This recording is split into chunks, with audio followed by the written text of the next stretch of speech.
Et l'on se transporte du côté de ces violences xénophobes qui ont caractérisé les derniers jours en Tunisie. Le président tunisien a donc décidé de prendre la parole, de s'expliquer face à l'ampleur des condamnations. La Banque mondiale, la Fédération internationale des droits humains, la communauté internationale dans son ensemble, l'Union africaine et les opinions internationales, toutes vont debout contre ces propos qui ont été jugés xénophobes, racistes, justement. On va donc l'écouter. Ce que l'on va faire, on va écouter le président tunisien. Derrière, on entendra le propos du président Oumarou Sissoko Embalo qui s'y est transporté. Lui également, sa sortie a fait beaucoup de vagues, beaucoup de grabuge. On va l'écouter derrière, commentaire des chroniqueurs. On commence avec le propos du président tunisien maintenant. Cette situation concernant les Africains ne peut pas être interprétée par les langues malveillantes comme ils l'ont fait ces derniers jours de racisme. De quoi ils parlent? Ils divaguent. Tout d'abord, j'ai un certain nombre de ma famille qui sont mariés à des Africains. Mes amis à la faculté de droit de Tunis étaient des Africains.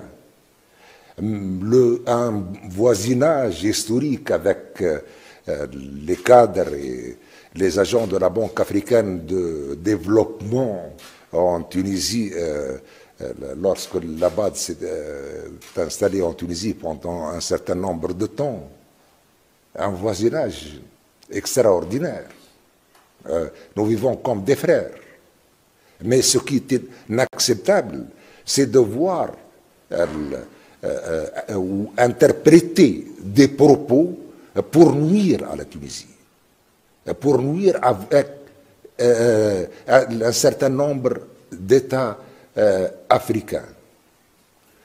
Ceux qui veulent nuire, voilà un flagrant démenti aujourd'hui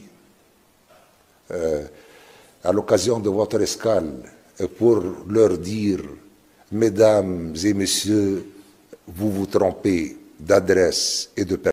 C'était donc le président tunisien sur son éclairage sur son propos. C'est sa réaction, une des premières après tout ceci. Ce qu'on va faire, on va écouter de notre côté le président Oumarou Sissoko Embalo aussi. C'est que vous trépignez d'impatience à l'idée de réagir à ceci. Président tunisien qui parle des Africains. Bon, on va écouter Oumarou Sissoko Embalo et on se retrouve derrière. Je voulais le dire comme ça, si vous me permettez, des malinterprétations de vos propos. Et parce que moi, je ne pourrais pas le croire que vous, président tunisien, pays de Bourguiba, peut être xénophobe ou raciste. C'est vous-même, vous êtes africain. Je suis africain et je suis fier de l'être. Voilà. Donc, ce n'est pas parce qu'il y a une différence de couleur de peau qu'on peut dire que lui, il est blanc et tout ça. Non. Ici, si on part en France, par exemple, ou en Espagne, ils vont dire, mais vous, dès qu'ils prennent nos passeports, s'ils disent les Africains passent ici, nous tous, indépendamment de nos couleurs. Pour cela que moi je pense que des fois il y a des interprétations et les gens interprètent mal certains de nos propos. Et moi ça m'est arrivé, mais bon, avec cet entretien qu'on vient de finir, je vais assurer et vous demander aussi également que Tunisie, c'est un pays d'accueil de nos frères africains. Eh bien, propos mal interprétés. Notre Embalo international est certainement devenu un exégète en affirmant que les propos ont été mésinterprétés, mon cher Caps. Vous avez suivi. Oui, en effet, moi, Embalo est dans son rôle, en un mot, de jouer cette diplomatie en tant que président en exercice de la CEDEAO. Je pense que Embalo s'est inscrit dans cette logique-là. Vous savez, il y a ce qui se passe en off il y a ce qui se passe publiquement. En général, dans ce type de rencontre, on peut en sourdine se dire des vérités, mais sachant que même ces vérités-là doivent être bien emballées parce que c'est quand même la Tunisie a sa souveraineté au-delà de tout. Donc Embalo prenant la parole comme ça pour venir dire que les propos ont été mal interprétés, c'est une façon pour lui d'apaiser les tensions. Mais quand on écoute le président tunisien qui est intervenu avant Embalo qu'on a pu écouter, avant le président tunisien, on va y rester à Embalo. On a vu pas mal de présidents face à d'autres dire sans embâche que ce qui avait été dit ou fait n'était pas tolérable. Oui, effectivement. Donc on n'est pas obligé dans une diplomatie de mentir. C'est pour dire encore une fois, au regard de toute la tension qu'il y a aujourd'hui dans la cité, pour apaiser les choses et pour envoyer le président tunisien à mieux comprendre, au-delà de tout, il faut se mettre dans l'empathie, il faut se mettre dans la logique de comprendre l'autre pour l'amener à te comprendre. Sauf que là, c'est lui qui se vend moins cher dans l'opinion africaine. Subsaharienne qu'il représente. C'est pour dire encore une fois, Tamba, il y a ce qui peut se dire. Sous le tapis, il y a ce qu'on met en avant. À mon avis, à mon humble avis, ces propos du président Embalo, c'est de l'ordre de la diplomatie. Mais encore une fois, faut-il dire qu'au regard de cela, ça c'est une invite. Et même moi, c'est ce que j'ai envie de dire aujourd'hui aux autres présidents africains d'assumer leurs responsabilités. Ce qui s'est passé en Tunisie, ce qui s'est dit par le président tunisien, on peut dire ce qu'on veut, c'est vrai. C'est inhumain, beaucoup de choses se sont passées. Pourquoi les propos de rectification du président tunisien pour prendre la parole pour dire que j'ai été mal compris, pourquoi il ne l'a-t-il pas fait depuis les premières heures? Parce que les violences ont continué au point que les autres nations africaines ont envoyé des avions venir chercher leurs concitoyens pour partir. Réalité. Et ça, c'est quelque chose qu'on ne peut pas occulter. Voilà. Et regardez dans son discours, vous voyez que la personne, il y a un décalage entre les mots utilisés, l'expression faciale du président tunisien et son gestuel, sa posture par rapport à ce qui est en train d'être dit. On sent qu'il n'y a pas une forte sincérité. Et quand le président Embalo dit ils sont africains et que lui il dit je suis africain, je suis fier de l'être, on a tendance à croire que c'est du cinéma, c'est une préparation pour venir enfumer les gens qui sont là, je peux me le permettre. C'est pour dire encore une fois, il faut qu'à un moment donné qu'on puisse être responsable à un certain niveau pour ne pas tenir certains propos, et aux autres présidents africains d'assumer leurs responsabilités, de chercher à comprendre pourquoi les gens vont là-bas et pouvoir mettre ces choses à leur disposition afin que finalement les gens ne puissent pas partir. Parfait.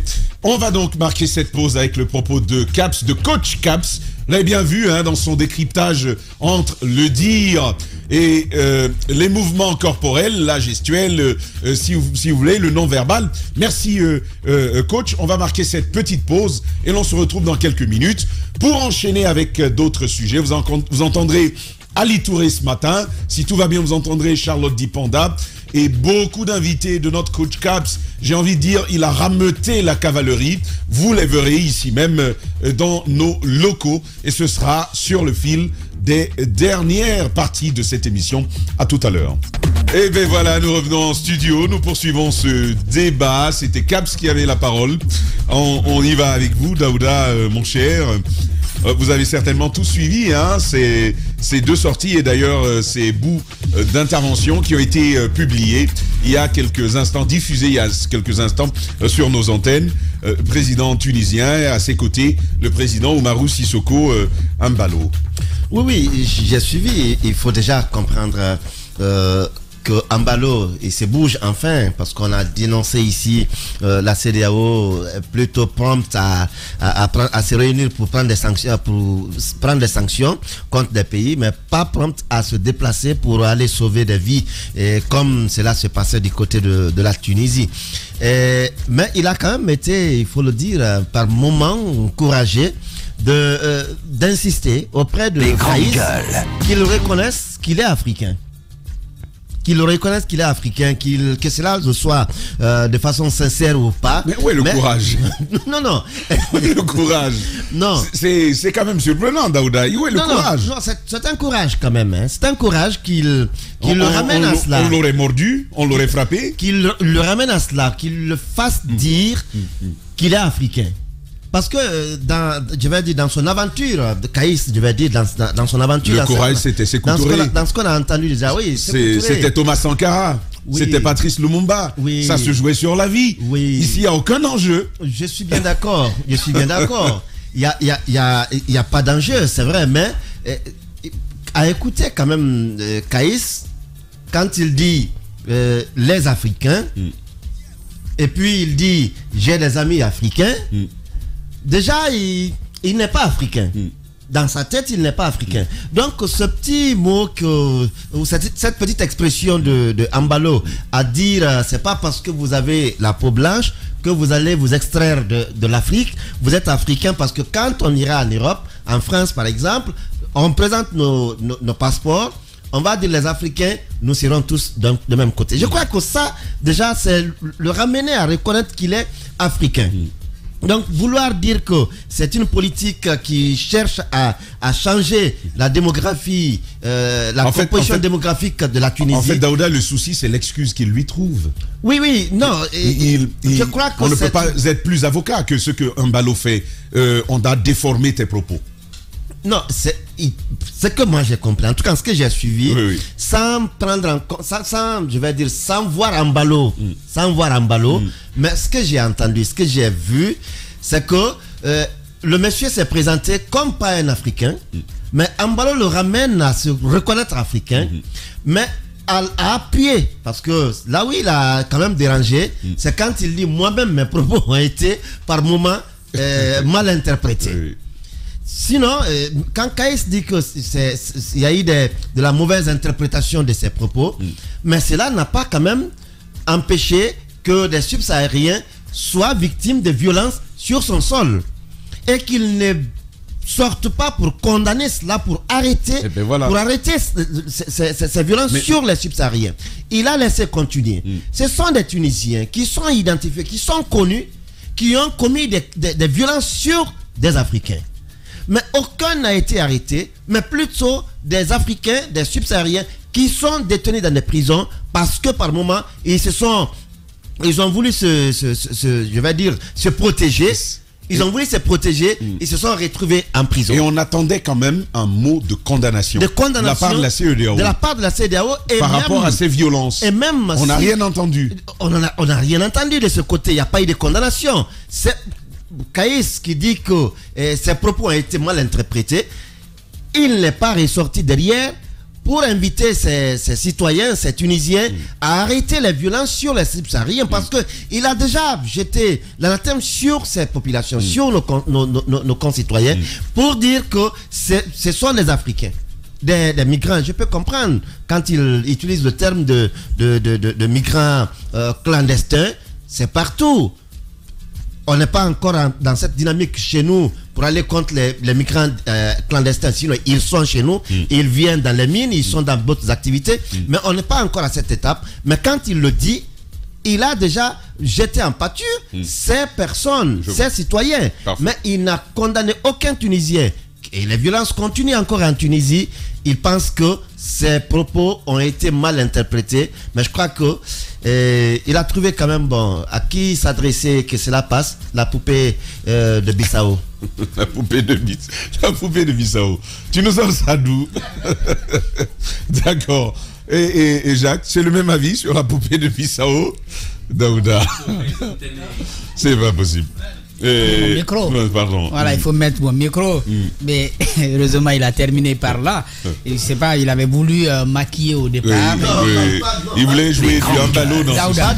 ce studio. Daouda. La compréhension de ce qui s'est passé à Tunis là. C'est ridicule. Les grandes gueules. C'est-à-dire, le gars, il se comporte comme ça à l'égard des subsahariens, comme on a convenu de nous désigner. Il les appelle les subsahariens. Les subsahariens. C'est-à-dire, il parle au nom de la CEDEAO. Toute la région là demandait pardon. C'est comme ça, c'est comme ça apparaît dans la vidéo. On est venu écouter, ton discours a été... Les gens l'ont déformé. Les gens l'ont déformé. Franchement, tu es une victime. Tu ne peux pas dire ça. Tu es bien. Yako, tu es président. Merveilleux. Vraiment, moi, je sais que ton discours a été... C'était ridicule. Et je pense que comme cette histoire de présidence en exercice là, c'est une histoire de présidence tournante, donc ça peut tomber dans les mains de n'importe qui. Je crois que ça nous met dans une situation comme ça. C'est quand même très dur envers Embalo ce matin. Bon, ça peut tomber dans les mains de... C'est pas n'importe qui, c'est le président Bissau-Guinéen. C'est le président Bissau-Guinéen. Ça peut tomber dans les mains de n'importe quel président. Que des présidents, voilà. C'est le président. Une fois que vous êtes élu, ça peut... C'est beaucoup mieux, ça peut tomber dans les mains de n'importe quel président. Alors n'importe quel président, parce que pas n'importe qui. Et n'importe qui ne devient pas président aussi. Oui, c'est vrai. C'est pas n'importe qui. Mais c'est n'importe quel président. Donc ça peut tomber dans les mains de n'importe quel président. Je pense que c'est pas possible. C'est un peu... ça ne devrait pas se passer comme ça. On aurait mieux choisi, moi, l'approche. Ça, au-delà même de la CEDEAO, même l'Union africaine aurait choisi une approche beaucoup plus cohérente. C'est pas moi, pourquoi pas initier un sommet? On peut passer par là, un sommet extraordinaire sur la question de la Tunisie, qu'on pourrait tenir à Addis Abeba, pas à Tunis. Parce que là-bas, il y a un problème. Parce que moi, je ne sais pas ce qu'il est allé faire. Est-ce qu'il est allé régler un problème ou bien il est allé demander pardon? Là je ne comprends pas. Il était en escale. À escale. Ah, mais c'est ce que Kaïs a dit. Oui. Il dit à l'occasion de votre escale. De passage, quoi. Voilà. Parce que, voilà, est-ce qu'il était de passage, je crois qu'il pouvait saluer et puis continuer. Les grandes gueules. C'est pas moi, mais si c'est pour évoquer ce sujet-là, c'est pas là-bas ça doit être évoqué.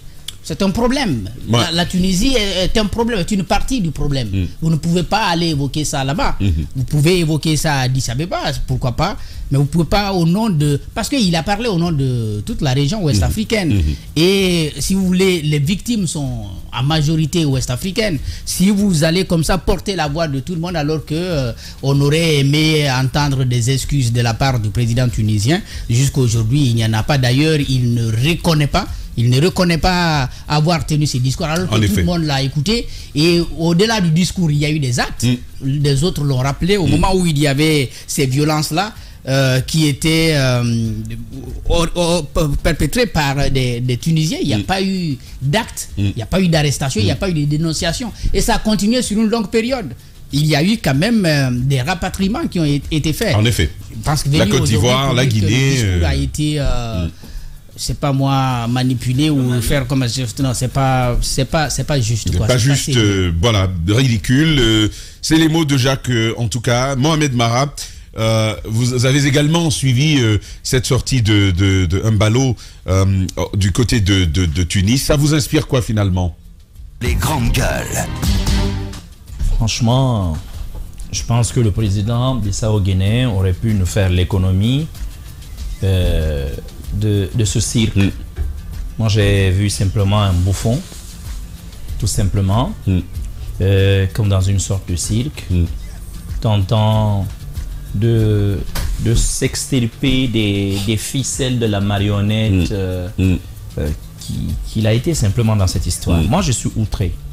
Ça veut dire, le début j'avais dit que tant que je n'avais pas l'interprétation ou plusieurs interprétations linguistique de ce qu'avait dit le président Kaïs Saïed, je me réservais.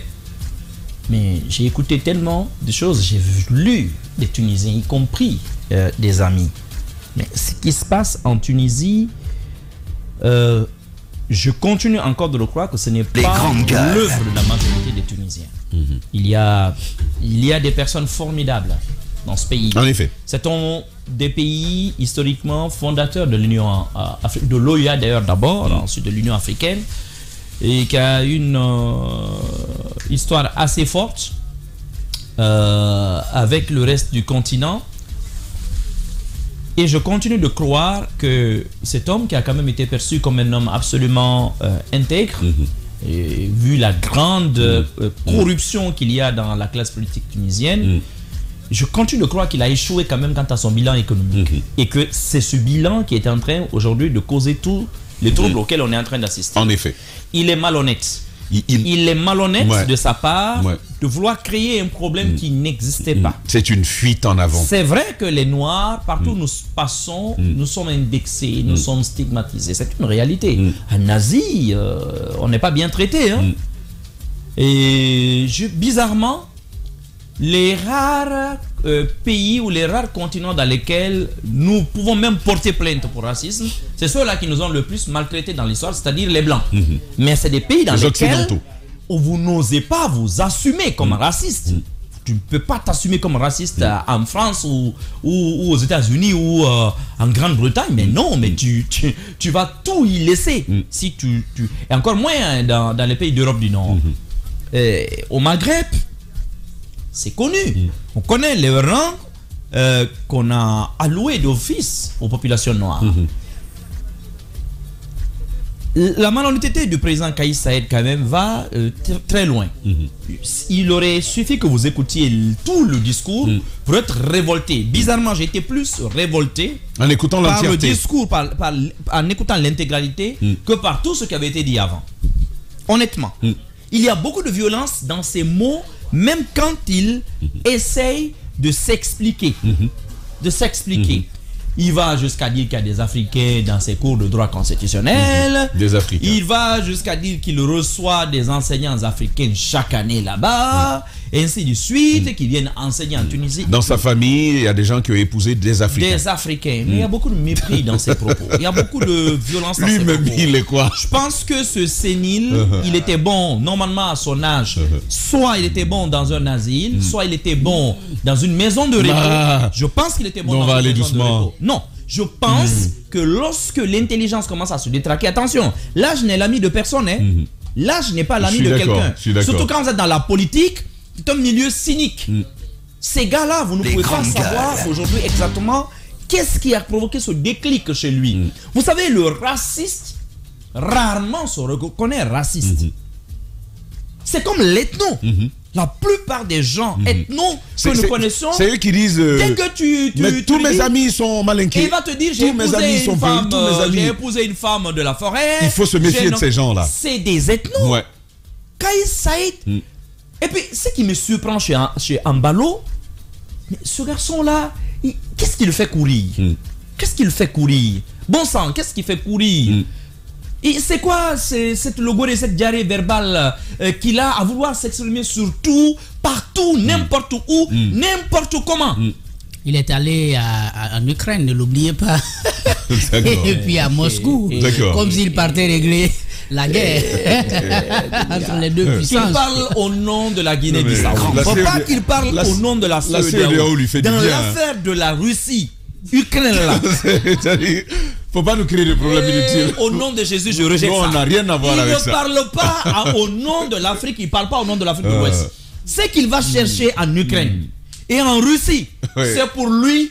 C'est pour son pays. C'est pas pour nous deux, messieurs les Russes, messieurs les Ukrainiens. Vous avez vu la vidéo de ces Français qui disent, qui s'adressent à Vladimir Poutine au début de la guerre, quand Macron levait un peu le ton, il dit mais Poutine, nous on t'aime, hein.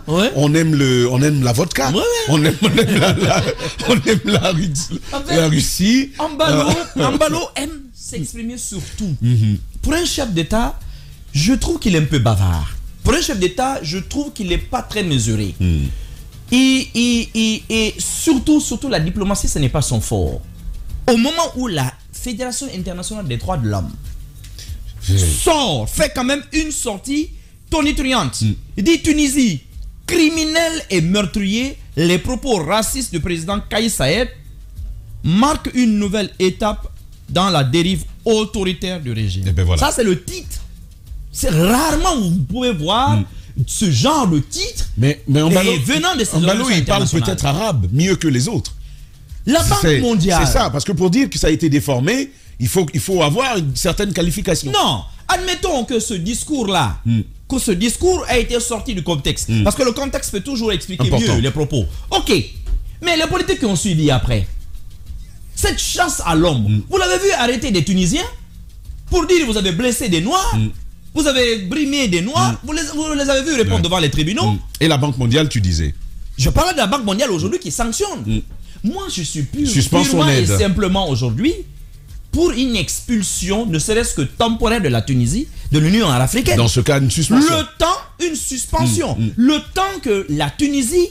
Parce que ce qui est choquant, autant de larmes qui ont coulé, le président tunisien n'est pas fichu capable de présenter des excuses et de dire que ses propos ont été mal compris. C'est ce que je disais. Il n'a pas présenté d'excuses. Au contraire, il a eu des mots très durs pour ceux-là qu'il pense être ses détracteurs. Et les populations tunisiennes, ces jeunes Tunisiens qui dénoncent son attitude sur les réseaux sociaux, tous ceux-là ne comprennent pas l'arabe, tous ceux-là ne comprennent pas ce qu'il a dit.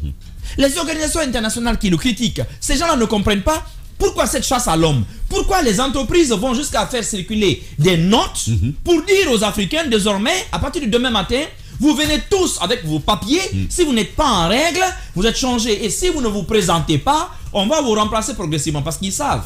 On parle des étudiants venant d'Afrique. Ceux qui sont dans leur pays, ce n'est pas des Banamara.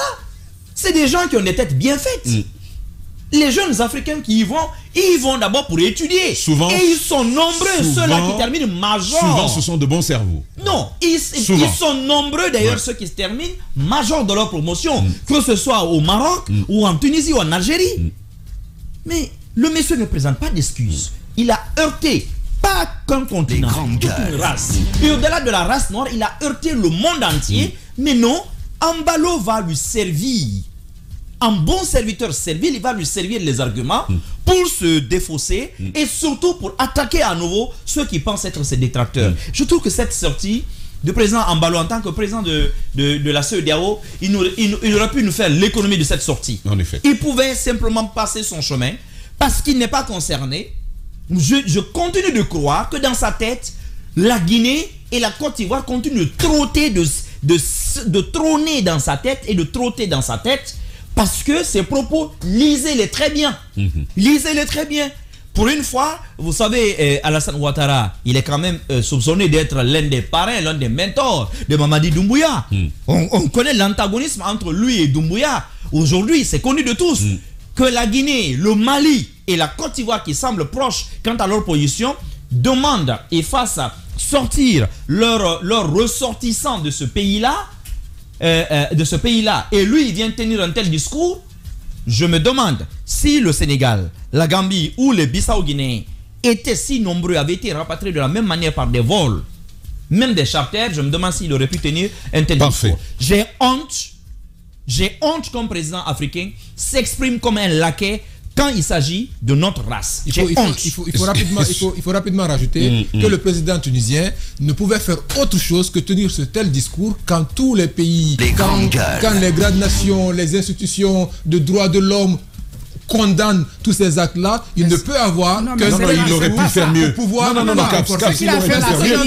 Caps, si tu permets, il aurait pu déplorer les cas de mort, les condamner, annoncer des poursuites contre D'où la question de savoir est-ce qu'il n'a pas un service qui aurait pu faire une belle rédaction pour lui pour qu'au moins qu'il puisse venir. Non, on n'aurait pas compris. Ça manque de sincérité. Ça manque tout simplement de sincérité dans son discours. Je pense qu'il est sincère.